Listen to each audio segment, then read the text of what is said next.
nakoki kowa soki okomi na basusu ya ngai te. Gis de Lif, Odin 6-9, Sokola Matapoin, Noëlla Ayayos, la femme du chef, Willy Bolzano. Mais pourquoi ça me révèle en gaïteo? Coup de poutre ya bolingo, et kokati kokomela ngana bolingo ya chéri. Angaye, anga papa la jute nardocheo. Je suis Wallo Bostino, chanteur capable Nzambiwa Bongawasa, autrement dit masterclass. Retrouvez-moi le 13 février à Shekina Food à partir de 16h pour la grande célébration de la Saint-Valentin, bien sûr, que nous offre la DRTV internationale. Moi, chanteur capable, je chanterai pour l'amour. Je vous aime bien, bien. Bisous à tous. Merci. 6-9, Sokola Matapoin, Noëlla Ayayos, la femme du chef, Willy Bolzano. Mais pourquoi ça me révèle en gaïteo? Coup de poutre ya bolingo.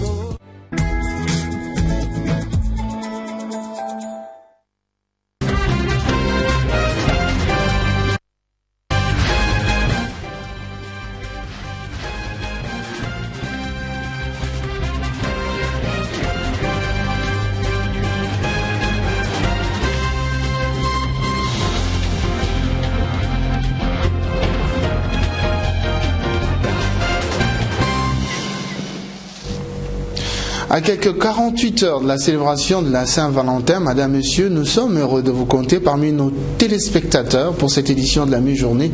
Bienvenue à tous.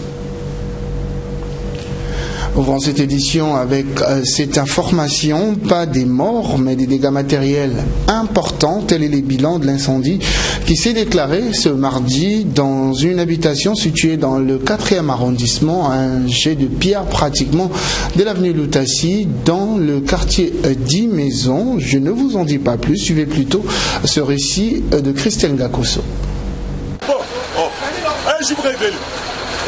Des maisons incendiées, la quasi-totalité de tout ce qui s'y trouvait a été emporté par les flammes. La scène s'est déroulée sur l'avenue Lutassi au plateau des 15 ans dans le 4e arrondissement Mungali. Jules Sambula, représentant du chef du quartier 43 qui a vécu les faits, expliquant. Une famille de locataires ont laissé les enfants à la maison et les enfants ont tripoté le feu en ouvrant la bouteille de gaz afin de réchauffer de la nourriture. Malheureusement que le feu a occupé la maison et les enfants ont pu quand même fuir. Donc le feu a brûlé, mais a brûlé généralement une grande maison qui a 4 chambres, une autre qui a un chambre salon, et puis une à 2 chambres. D'où est parti le feu? C'est la maison à deux chambres salon. Mais vraiment qu'il y a eu perte de matériel. C'est grâce à la promptitude des sapeurs-pompiers que les flammes ont été maîtrisées. Aucune perte en vie humaine n'a été déplorée. Et puis ce constat de la Voix de l'Amérique que nous avons jugé important, il s'agit des écrans et de leur impact sur les cerveaux. Alors que la recherche en neurosciences fait d'énormes progrès, eh bien les effets néfastes liés à l'exposition prolongée aux écrans sur le cerveau des enfants se multiplient, tels que la modification de la mémoire et la perturbation de la concentration. Je le disais tout à l'heure, c'est un reportage de la Voix de l'Amérique que je vous propose à l'instant. L'homme sollicite son cerveau pour faire face aux défis de l'écriture, de la lecture et aujourd'hui des écrans. Au cœur de cette adaptation actuelle, la vitesse, les cortex prémoteurs et moteurs du cerveau entraînent la commande motrice, c'est-à-dire l'action. Entraînés aux jeux vidéo, articulés autour de systèmes de récompense qui libèrent dans le cerveau ce stimulant naturel qu'est la dopamine au niveau du cortex préfrontal et du système limbique, eh bien les natifs du numérique sont devenus devenus très adroits et très rapides. En les habituant à ce mécanisme de gratification très élémentaire, ces jeux influencent leur comportement. Multitâches, ils retiennent des liens plutôt que des contenus sans nécessairement raisonner ni prendre du recul. C'est ici que les natifs du numérique doivent apprendre à solliciter leur résistance cognitive face aux automatismes et aux réflexes déclenchés par les écrans, car inhiber les solutions impulsives du cerveau permet de résister aux manipulations des pensées et des croyances et des raisonnements. Et cela permet aussi, grâce à l'éducation et aux apprentissages, de construire sa pensée et de faire émerger sa... Poursuivons cette édition avec ce jour de travail de Mabing Ngom. Il est le directeur régional du FUNEAP en Afrique de l'Ouest et central. Il est à Brazzaville depuis ce mardi. Mabing Ngom a conféré avec Jacqueline Lydia Mikolo, ministre de la Santé et de la Population. Les deux personnalités ont passé en revue toutes les questions d'intérêt commun, particulièrement celles qui portent sur l'autonomisation de la femme dans tous les domaines. Evra Chikasumba et David Gomez nous en font le point dans ce reportage. 12 millions de dollars, c'est le montant alloué au gouvernement congolais par le Fonds des Nations Unies pour la population FUNEAP dans l'amélioration de la chaîne de distribution des produits de la santé et de la reproduction. C'est ce qui ressort de l'entretien entre Jacqueline Lydia Mikolo, ministre de la Santé et de la Population, et Mabing Ngom, directeur régional du FUNEAP Afrique centrale et de l'Ouest, ce mardi. 3 axes essentiels étaient au cœur de leurs échanges, à savoir la santé sexuelle et reproductive, l'égalité de sexe et l'autonomisation des femmes. Des points qui font partie des objectifs durables de développement.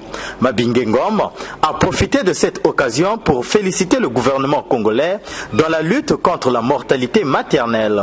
Un taux de mortalité réduit à 45% en espace de 10 ans, partant de 2005 à 2015, comparativement à la communauté internationale qu'il avait réalisé en espace de 25 ans, partant de 1994 à 2000. Mais permettez-moi de le dire ici, donc notre satisfaction quant aux performances du Congo en ce qui concerne le premier zéro.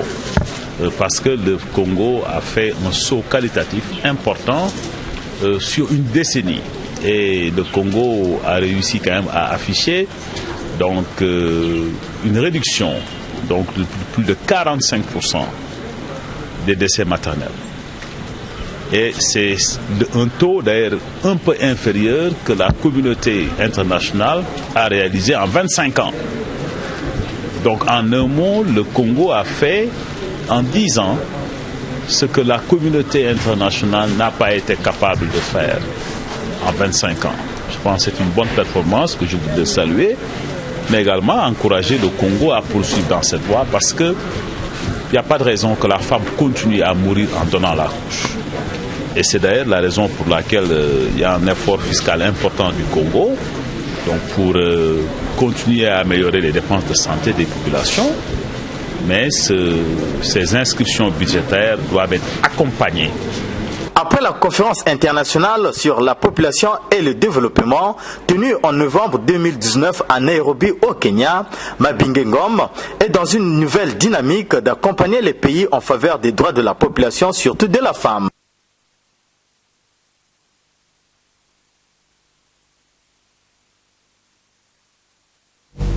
Un autre visiteur de marque à Brazzaville, le sénateur du Loire-Atlantique, a entamé une visite de travail de 3 jours dans notre pays, visite au cours de laquelle Ronan Dantec, c'est de lui qu'il s'agit, aura des entretiens sur les enjeux du dérèglement climatique avec les plus hautes autorités congolaises. Ce mardi, le parlementaire français a échangé avec le président du Sénat, Pierre Ngolo, sur la question. C'est un reportage de Théodore Balossa et Anissé Mongala. L'audience annoncée a effectivement eu lieu ce mardi. Le sénateur de Loire-Atlantique, qui est en séjour de travail dans notre pays, a échangé avec le président du Sénat. Le dérèglement climatique a été sur la table des échanges entre Ronan Dantec et Pierre Ngolo. C'est un échange de haut niveau avec le président, avec le Premier ministre, avec le gouvernement, avec les parlementaires sur les enjeux du dérèglement climatique. Je suis moi-même vice-président de la Commission du développement durable du Sénat, très engagé sur les questions climat, et il est très clair que si on veut résoudre ce défi, qui est un défi pour la communauté mondiale, il faut renforcer toutes les coopérations.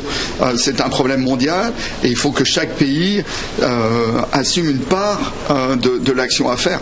Et le Congo est un pays important. C'est un pays important parce que, nous le savons, il a une capacité à stocker du carbone et il faut évidemment stabiliser les émissions de CO2. C'est aussi un pays qui a des défis considérables en termes d'adaptation au dérèglement climatique et il doit être soutenu. Il faut renforcer les coopérations sur ces enjeux d'adaptation au dérèglement climatique. Donc ce sont 3 jours d'échange autour de ces enjeux et de voir aussi quelles sont les opportunités. Signalant que Ronan Dantec est par ailleurs vice-président de la Commission du développement durable et de l'aménagement du territoire, conseiller municipal de Nantes et président de l'association internationale Climate Change. Ce n'est pas par hasard que le sénateur du Loire-Atlantique a frappé à la porte du Sénat. Le Sénat et l'Assemblée nationale sont, selon Ronan Dantec, très essentiels dans la lutte contre les dérèglements climatiques, puisque les 2 chambres prennent, dit-il, des lois. Le sénateur de Loire-Atlantique que je vous propose de suivre, il est au micro de Théodore Balossa. Le Sénat, c'est notre métier, c'est de faire de la loi. Et la loi, elle est nécessaire à l'action publique. Donc, c'est absolument essentiel que les Sénats travaillent ensemble. Ils ont plusieurs endroits pour coopérer. Le président du Sénat ici est très mobilisé, par exemple, pour renforcer la coopération entre les Sénats africains, avec la création d'une structure des Sénats africains. Le président Larcher, chez nous, à Paris, est aussi très mobilisé sur la coopération entre les Sénats européens et les Sénats africains. Il les avait accueillis il y a quelques mois au Sénat. Et il faut qu'on travaille effectivement plus sur les lois, de voir pour que les lois soient en cohérence. C'est absolument essentiel. Je crois qu'on n'est encore qu'au début finalement du travail en commun sur les législations liées au climat. Il y a de nouvelles législations à faire, par exemple, pour protéger la population sur les risques liés aux différentes catastrophes climatiques. Il y a des lois sur le foncier, par exemple, le foncier en ville, pour éviter que les inondations soient catastrophiques. Il y a des lois de protection du littoral, il y a des lois de protection de la forêt. Là, vous venez de passer justement une législation sur la forêt. Donc, les parlementaires, Sénat, Assemblée nationale, sont évidemment essentiels dans la lutte contre le dérèglement climatique. Et il y a un autre point très important, et nous en parlions avec aussi les ministres que j'ai pu rencontrer ce matin, et les parlementaires sont mobilisés sur ces questions, c'est nos messages communs dans les grandes négociations internationales. Vous parliez de la COP3 sur les déchets, mais on a devant nous, dans notre agenda international, une COP sur la biodiversité très importante en Chine, par exemple. Est-ce que l'Europe et l'Afrique vont parler d'une seule voix pour dire, dans le cadre des mécanismes de compensation carbone, là où il y a des enjeux de biodiversité, il faut que le prix de la tonne CO2 soit réévalué, qu'on aide plus les pays qui font à la fois du climat et de la biodiversité. Ça, c'est un lobbying international qu'il faut qu'on mène ensemble dans les instances internationales. Voilà, c'était la Ronan Dantec, le sénateur français au micro de Théodore Balossa. Parlons à présent de la participation du président congolais Denis Sassou Nguesso au 33e sommet de l'Union africaine qui s'est achevé, c'était le lundi dernier à Addis Abeba, un sommet qui a été marqué par la présentation du rapport de la 8e réunion du comité de haut niveau de l'Union africaine sur la Libye tenue à Brazzaville. À cette occasion, le chef de l'État congolais a insisté sur la nécessité de mettre en œuvre la feuille de route de l'Union africaine qui constitue l'unique voie des sorties de crise en Libye. C'est un reportage de Brice Ondaï, il est de la presse présidentielle. Le comité de haut niveau de l'Union africaine sur la Libye est déterminé à mettre un terme à la crise qui déchire ce pays d'Afrique du Nord depuis 2011. Son président Denis Sassou Nguesso, le chef de l'État congolais, a soumis ce 10 février à l'attention des chefs d'État et de gouvernement réunis à Addis Abeba le rapport de la 8e réunion du comité de l'UE sur la Libye en vue du dénouement de la crise.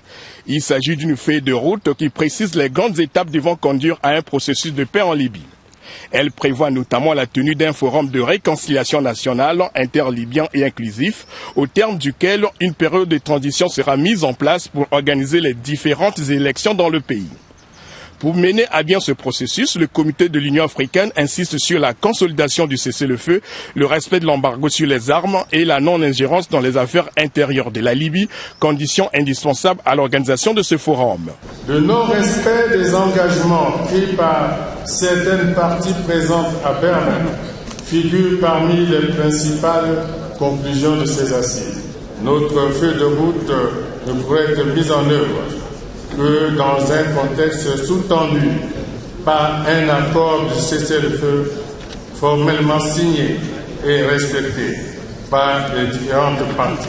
Après avoir rappelé les nombreuses initiatives organisées par l'Union africaine, les Nations unies et d'autres partenaires sur la crise libyenne, le chef de l'État congolais a appelé à l'adoption de cette feuille de route en vue de sa mise en œuvre. En concertation avec les Nations unies, nous devions pouvoir, dans les prochaines semaines, mettre sur pied une commission préparatoire et un comité de facilitation. Leurs missions sont précisées dans la feuille de route actualisée que je vous demande d'adopter.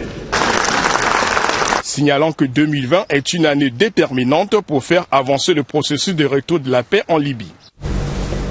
Alors à présent dans le département de Pointe-Noire où le ministre des Transports et de l'Aviation civile Fidel Dimou a procédé au lancement des travaux de la 3e conférence sur l'environnement et la durabilité des ports africains. Cette conférence est l'aboutissement ou si vous voulez le fruit d'un partenariat entre le port autonome de Pointe-Noire et l'association de gestion des ports d'Afrique de l'Ouest et du Centre. Jean-Pierre Février de notre bureau de Pointe-Noire. C'est sous le thème Port africain et le nexus du développement durable, défis et opportunités que s'est ouverte la 3e conférence sur l'environnement et la durabilité des ports africains le mardi 11 février 2020 à Pointe-Noire, fruit d'un partenariat entre le port autonome de Pointe-Noire et l'association de gestion des ports d'Afrique de l'Ouest et du Centre en cycle AGPAOC, au cours d'une cérémonie d'ouverture patronnée par Fidel Dimou, ministre des Transports et de l'Aviation civile, qu'assistaient les officiels de la ville, les cadres et les experts de la gestion des ports et de l'environnement. Les participants ont suivi tour à tour le mot de bienvenue du député-maire, l'allocution du directeur général du port autonome de Pointe-Noire, du secrétaire général de l'AGPACO, mettant en valeur l'intérêt de la tenue de la 3e conférence à Pointe-Noire, lié au choix du port autonome de Pointe-Noire pour la tenue de ces assises. Des mots et salutations d'honneur salués par les salves folkloriques du groupe Congo Diatotela.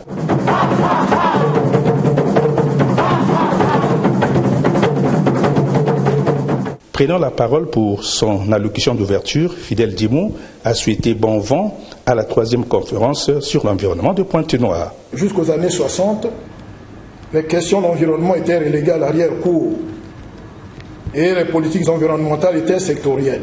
C'est au début des années 70 que les changements vont s'opérer, tant dans la prise de conscience que dans les rencontres à divers niveaux, aussi bien au niveau interne des nations que dans les conférences internationales comme celle-ci. La sensibilité des ports aux enjeux environnementaux est une réalité majeure face à la croissance du trafic maritime. La 7e édition du congrès annuel de la Greenport, qui s'est tenue à Marseille du 3 au 5 octobre 2019, a mis en évidence le rôle des ports comme catalyseur des actions de développement durable. Messieurs les experts, pendant 3 jours, vos débats vont se focaliser autour des thèmes d'actualité liés à l'environnement et au développement durable. J'espère sincèrement que la présente conférence parviendra à des conclusions fructueuses grâce aux efforts et à la bonne volonté de tous. Pour terminer, je voudrais vous proposer de faire nôtre les slogans suivants. L'Afrique, meilleure pour l'environnement portuaire. L'Afrique, meilleure pour le développement durable des ports africains. Tout en vous remerciant de votre aimable attention, je déclare ouverte la 3e conférence sur l'environnement et le développement durable des ports africains. Une première journée d'ouverture dominée par un panel de thèmes, d'exposés animés par des conférenciers ressources qui se poursuivra le 12 février 2020 par le thème « Opportunités et conduite du changement pour les ports durables ». Sport avant, j'allais dire religion, avant de boucler cette édition du 12 au 15 février, Brazzaville abritera la 10e édition du Grand Rassemblement évangélique, le Relèvement. C'est une initiative du pasteur Gustave Mbenze de la communauté chrétienne Armée de Victoire. Ce mardi, l'homme de Dieu a donné une conférence de presse sur justement la quintessence de cet événement. Donald Goma y était pour le compte de Dire TV, il était accompagné de Roland Nyakekele. Regarde. Il te manque une chose. C'est sous ce thème, tiré de Marc 10, verset 21, que débutera ce mercredi au Palais des Congrès la 10e édition du Grand Rassemblement évangélique, le Relèvement. Ce mardi, prélude à cet événement hautement religieux, le pasteur hôte, le révérend Gustave Mbenze et ses invités, les différents orateurs, ont animé une conférence de presse. Relèvement, comme un journaliste a dit, c'est une vision, c'est un message que Dieu nous a donné depuis quelques années, et ce message, il a tellement brûlé en nous qu'il ne nous a pas été possible de le contenir au sein de notre église quatre murs. Tellement il était fort, Dieu nous a demandé de sortir et de le donner à un plus grand nombre. C'est comme cela que depuis 2015, nous tenons année après année des éditions de relèvement au Palais des Congrès. Mais quel bilan après 10 éditions? L'homme de Dieu a édifié les journalistes sur la question. Le grand bilan,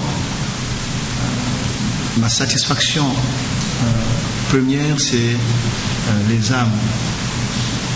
Je ne peux pas vous dire, je ne sais pas si tout le monde me comprendra, mais je ne peux pas vous dire la joie que j'ai dans mon cœur quand je vois les âmes, les hommes et les femmes courir pour recevoir Jésus-Christ. C'est le moment le plus magnifique. Et quand je vois cela, j'oublie le sacrifice que j'ai accompli, j'oublie les nuits de prière qu'on a passées, j'oublie même en termes de moyens investis, parce que je dis, une âme n'a pas de prix. Et ça valorise un peu mon appel.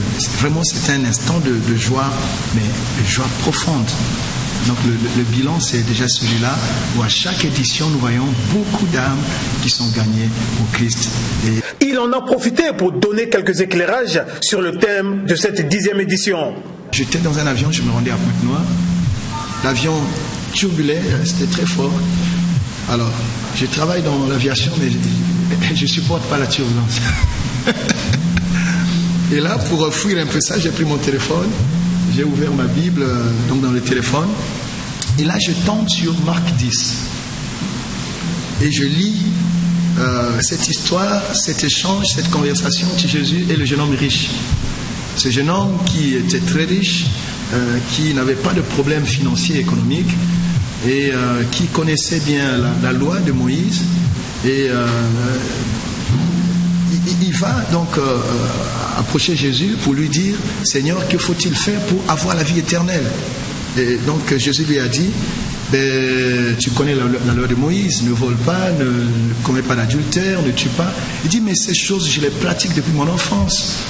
Alors le Seigneur va lui dire, ok, il te manque quand même une chose. Au cours de ces retrouvailles, les fidèles auront droit à un culte spécial de célébration et d'action de grâce. Au nombre des hommes de Dieu présents à Brazzaville, sur invitation de la communauté chrétienne Armée de Victoire, on compte le pasteur Eric Naegel, l'apôtre Jonathan Mungali, l'apôtre Germain Deke, le pasteur Dorothée Ragia et le pasteur Marcel Mbungu. Le pasteur Marcel Mbungu, qui est aussi un grand chantre de l'Éternel. C'est avec cette information religion que nous mettons un terme à cette édition. Merci à vous, amis téléspectateurs, de l'avoir suivi. 20h30 à Bernida Cito. Au revoir et à très bientôt.